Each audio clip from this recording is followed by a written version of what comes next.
911, what is the location of your emergency? 4748 France Court, apartment 3.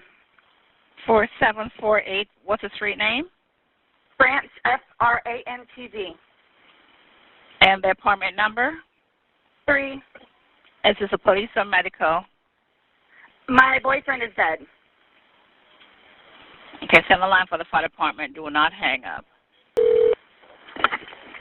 Fire risk. That's the location, Mercy. That's 32. No, please don't leave. 4748 France Lane, apartment 3. France Court. France Court. Yes. Okay, is this near Mackenzie Drive? I don't know where that is. Okay, fine, okay. It's Tealwood Park Apartments. Okay, 4748 France, correct? Correct. All right, correct. Now tell me exactly what happened there. My boyfriend and I were playing last night, and I put him in his case and we were playing. And Okay.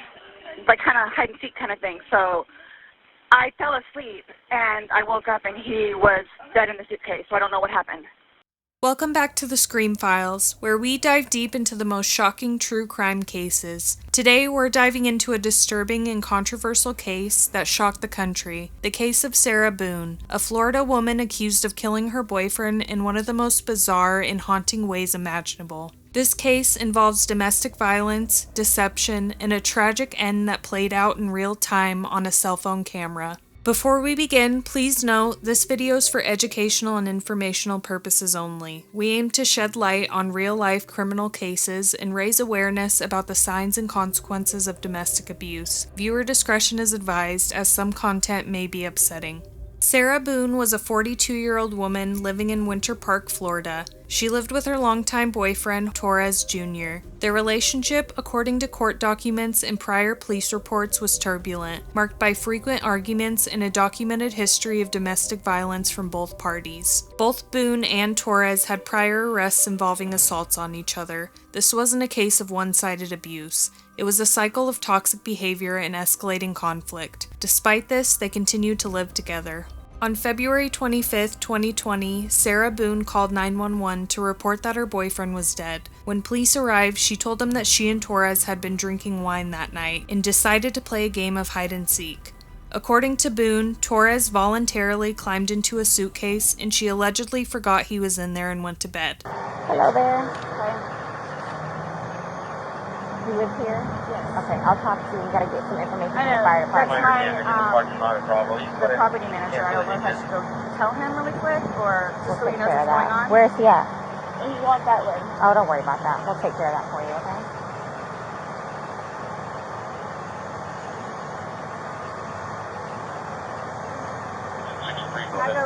I had a cigarette, but I'll get it for you, okay? Wait 1 second, okay? I really need something to drink. Okay, I got my Dr. Pepper on the counter. okay, we'll take care of you. Give me 1 second. It's Armando.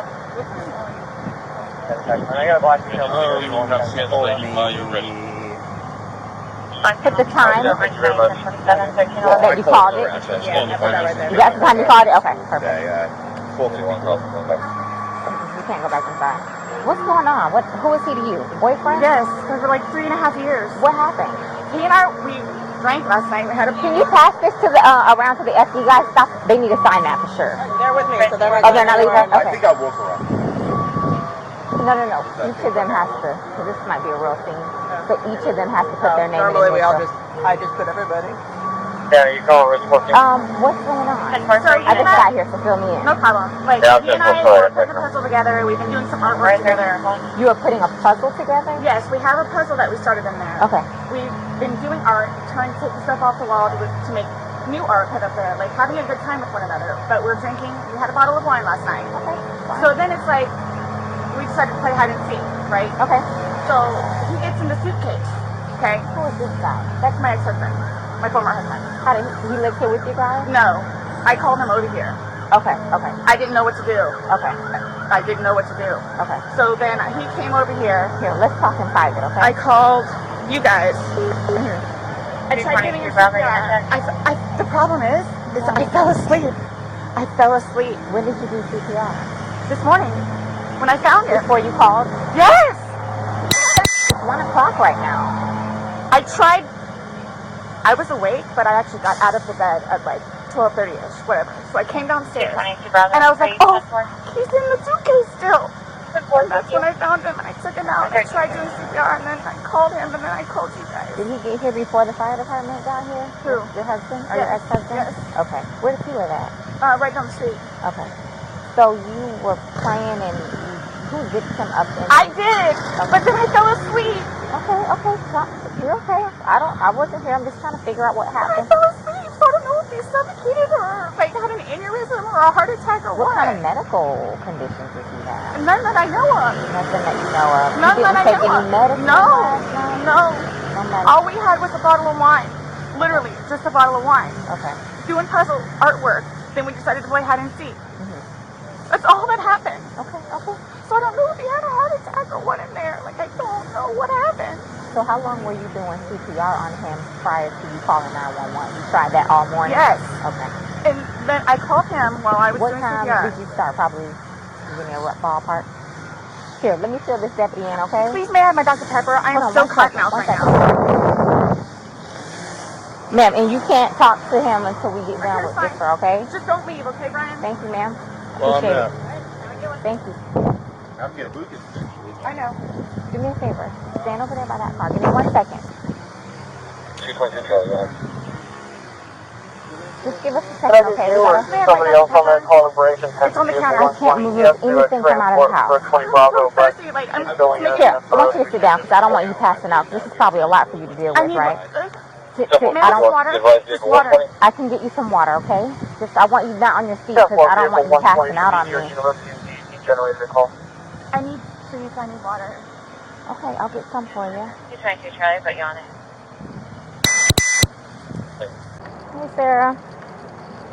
Did you get enough water? Yes. Do I have to stand up, though? No, if you want to stay seated, don't. I don't want you getting lightheaded. So remember I said the detectives were going to come out and talk to you and go from there. You know what I'm saying?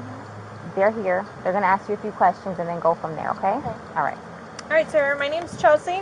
My partner Scott. To my understanding, you reside here. Yes. Okay. Is it just you? And That- George. Okay. And I have a 9-year-old. It's 50-50 with Brian, my former husband. Your former husband. Okay. But you reside here with George, and then your son lives with you, or lives? Or it's 50-50. Yeah. Okay. So from what Rodriguez has told me, she explained last night that you guys were drinking a bottle of wine, and around midnight, you decided you guys. 12:30ish, yeah. Okay. I guess. You guys decided to play hide and seek. Well, we were playing hide and seek, and then Was your son home at the time, or okay? no, with my Ex. with Brian. Okay. Decided to play. We're just stupid like that. Like, Sure. we were putting puzzles together, and we were doing artwork. You can see the puzzle that we finished in there, and then the artwork, and then decided to play hide and seek, just being stupid. Okay. So he decided to get in the suitcase. So I thought it would be funny to, and he was laughing about it too, to dip him up in there. I go upstairs and fell asleep. So this morning or this afternoon when I actually got up out of the bed, I thought for sure he was downstairs on the laptop because he was being really quiet. But then I came downstairs and I'm like, where is he? Like, and that's when I found him. Okay. I don't know what happened. Okay. And then you weren't sure about if you woke up this morning It was afternoon. I mean, I was or awake, this afternoon. but I just didn't want to come downstairs. So Okay. I just laid in the bed for a little while. And then I eventually came downstairs and was confused about where he was. And then I was like, oh my God, he's in the suitcase still. So I pulled him out and I stretched him out and I started to try to do CPR on him. I Okay. called you guys. Well, I called Brian. Okay. And then as soon as he got here, which is 30 seconds down the road, I called you guys. Okay. And the person on the phone had me do the compressions continually still and count with him until you guys showed up. Okay. And so as a part of our investigation, we obviously have to go inside the house. We have to look at things. Are you okay with us Yes. going in the house and looking at things? Yes. Okay. Okay. In forensics, so we have to have our forensics crime scene investigators come out. Are you also okay with them coming inside, Do taking whatever you need to photographs do. and?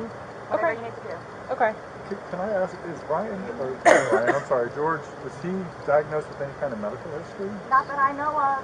Not that I know of. I don't know. I mean, he doesn't take drugs. I mean, we'll have the occasional bottle of wine here and there, but I don't know, like... That was going to be my next question. So you guys know. don't normally drink? You just drink once in a while, or? Well, I'm going to say, like, okay, I guess normal drinking is, like, we will have, like, a glass of wine or two, like, while we're cooking dinner. Sure. Over here, and we'll play a board game with him. I mean, little games are in there. But, I mean, it's not, like... A couple of beers a day? Well, but I don't... Like, I don't understand, though, like, for the little bit that we had, like, it not had anything to even do with it. Like, I don't know if he had a heart attack or a stroke or an aneurysm or what happened to him. I don't know. And were you guys together all day yesterday? Yes. Okay. Here? Yes. Like neither of you left the apartment yesterday? I think he drove up to the convenience store to get cigarettes. Okay. But, I mean, you can walk there. Does he have any history of using any drugs? I know he doesn't now, because you said he doesn't, but... I don't know. As far as you've ever known him, you've never seen him... No. I mean, he's from Philadelphia, and he grew up in Philadelphia, and then he went to Massachusetts, and then from Massachusetts he came down here. So I don't really know, like, a whole lot of, like, medical history or anything. How long like have you that. guys been together? Almost 4 years, like 3.5 years. You guys been living here the whole time? Yes. Okay. He's never been to the doctor or to the hospital during that time? He and his brother got into a really bad argument at one point. He had to have facial reconstruction. But he has been in the hospital from that. And then I talked him into going to see, like, a regular physician so he could get just, like, a regular, like, checkup thing. Yeah. But there were no red flags. How long ago was that? The surgery or the doctor? Both. The surgery, I think, was at this point, what, 2 years maybe? 2.5 years. The checkup was probably a good 2 years too. Okay. And the suitcase is still in there? Yep. Is it normally stored down there? Did you guys travel recently? No, he was going to start putting some of the, what do you call it? Donations in there. So that's why. That's why it's out? Yes. Okay. You guys didn't recently travel somewhere or anything like that?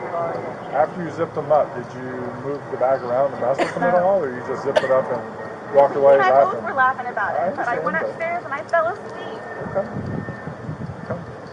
But what position was he in when he went in?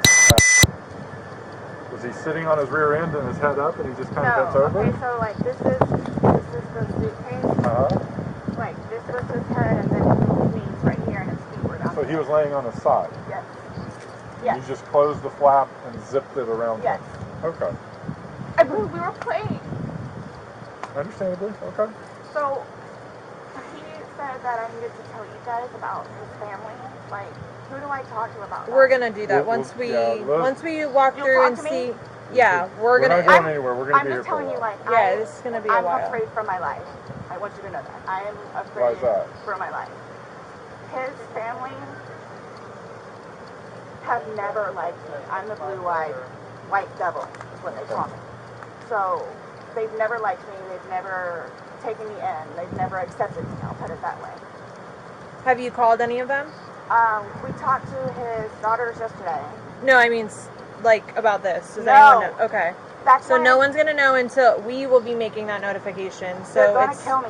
Okay. Well. Do they live local? Yes, they're down the road. They're going to kill me. His kids are going to kill me in Philadelphia. They're going to kill me. This was not intentional. Okay. And they're not going to understand that. They're not going to accept it. We're gonna do a thorough investigation, and we will definitely make sure that you don't feel scared when we leave here. Okay. And when my we leave. 9-year-old. Well, he's at school. He's with your husband. I know. Well, ex-husband. Your husband said that, or your ex-husband said he made arrangements for your 9-year-old to be picked up. Oh, okay, Mom. Probably. Okay. Yeah. Okay. All right, we're going to go inside if that's okay. Yes, please. But can you guys just keep me posted? Of course. So I know what's going on. Yes, ma'am. And don't. All you have to do is get their attention if you have a question or you need to talk to us. He's standing right there. She'll be right here. Yeah. Okay, but will you guys tell me, like, so you're telling me, like, you won't call whoever it is without telling me, right? No. I mean, I have all their phone And we're numbers if not you need calling, them. we're not making phone calls. We're actually going to speak to them in person. Yeah. We That'll are. be later They're on. going to, okay. It'll You'll be know later. prior to us making any I'm contact. not going to be here. Okay. They're going to kill me. Okay. We'll address all of that, Yes. okay, before we leave. Okay? This was, Okay? Yes, absolutely. Thank you. Just stay seated, okay, Sarah? I know you're panicking, okay? Just relax. We'll come and talk to you. We'll keep checking on you.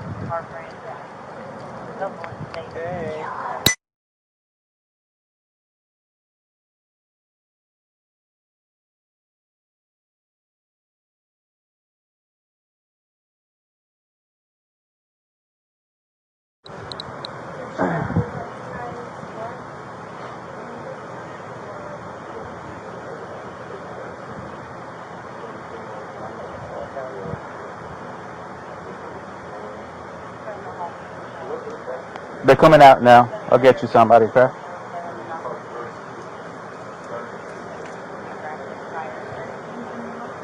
She wants to say something. She wants to talk. I'm on.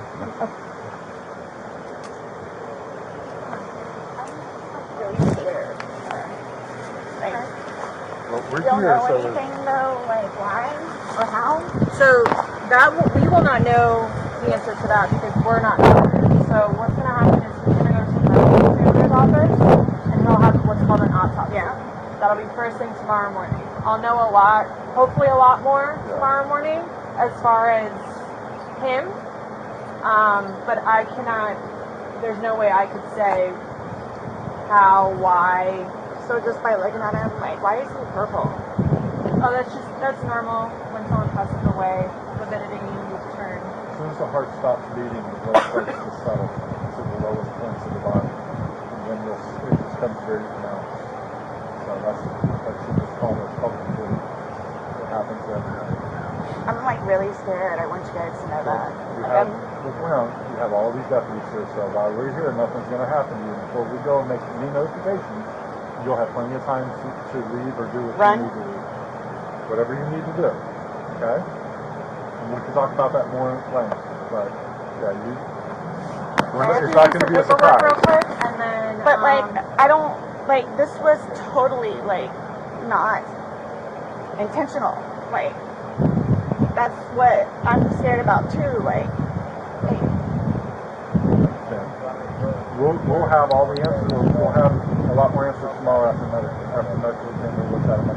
Like you said, what you're seeing here is common. This is us coming out to the scene. Yeah, his age, no real medical history that we know of. For him to have passed away, we come out and we do an investigation. Yeah. We come out and do an investigation. Medical examiner's office, we sending people out. This is what we do. If he was 75 years old and had a history of heart condition, we wouldn't be here. I just don't know what I don't know what it is. Exactly. And that's what we're here to find out. We're just here to get the answers.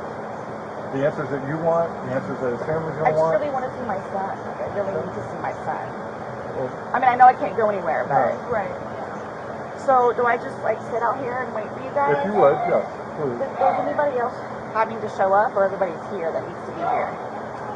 My team's here that needs to be here. The medical examiners will show up when we call them, but we're not ready for them yet.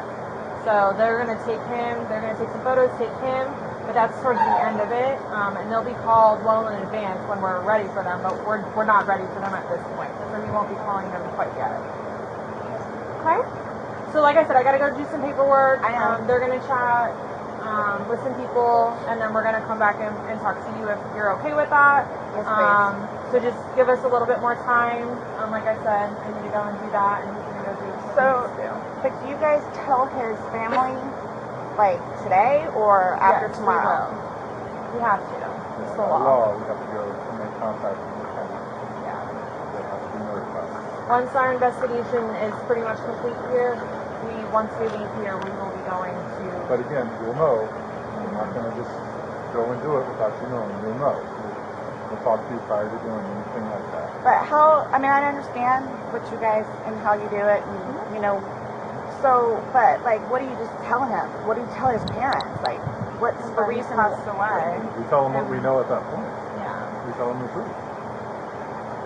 And that we're going to be waiting for the autopsy results, and I will be at the autopsy in the morning, and hopefully the doctor will be able to give me some of what they think and see. We'll give them their number. They can contact them and get it from them. But yeah, they're gonna know what we're here, what we're investigating, and that They're gonna think I killed him. Why would they think that? They always have said that. They've always have said that. What have they I said? told you it's because I'm the blue-eyed white dragon. That's what they call me. Because they don't want him with me. So he's basically just not really been around his family because he chooses me over them. Even after I've encouraged him numerous times to go over there and see his family. They won't give up enough to me.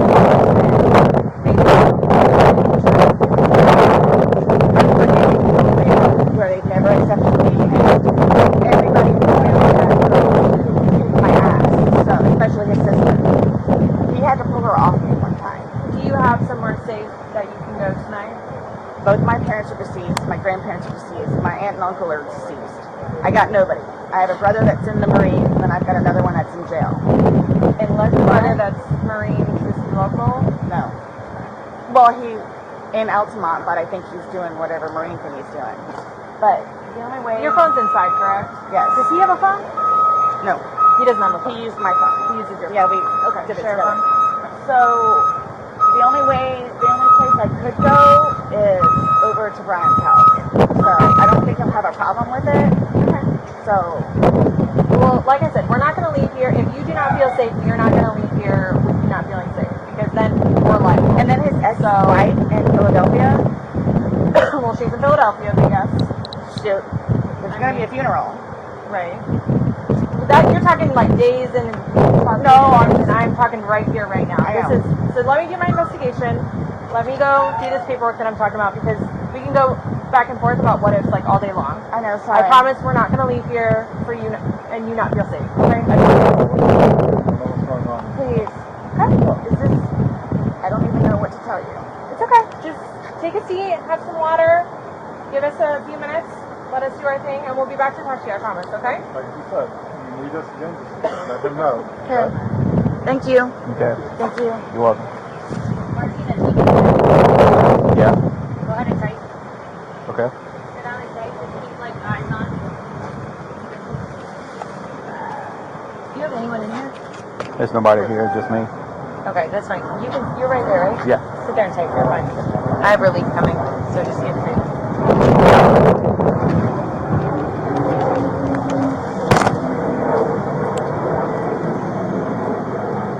The evidence quickly painted a different picture. The suitcase where his lifeless body was found was zipped shut completely, with no way for him to open it from the inside. Boone claimed it was an accident, but police weren't convinced. The biggest turning point in the investigation came when detectives searched her phone, and what they found was chilling. 2 videos recorded on Boone's phone showed Torres struggling inside the suitcase, pleading for his life. He can be heard screaming for help, saying he couldn't breathe. In the background, Boone's voice is calm and even mocking. She says things like, "That's what I feel like when you cheat on me," and "You should probably shut the F up." The videos were time-stamped, and they showed Torres was trapped for an extended period, long enough for Boone to have helped him, but she didn't. The autopsy revealed that Torres died from positional asphyxiation. His injuries were consistent with being trapped in a confined space and struggling to get out. Sarah Boone was arrested and charged with second-degree murder. She pleaded not guilty and has remained in custody while awaiting trial. Her defense has claimed that the incident was not intentional and has tried to cast doubt on her state of mind and the nature of the couple's relationship. In October 2024, Sarah Boone was found guilty of second-degree murder and sentenced to life in prison. We're sharing this case not to sensationalize a tragedy, but to inform and educate. The Sarah Boone case is a haunting reminder that abuse, when ignored or normalized, can escalate into fatal consequences. If you or someone you know is in an abusive relationship, please know there is help available. If you found this video informative, please like, share, and subscribe for more deep dives into true crime cases. Thanks for watching, and as always, stay aware and stay safe.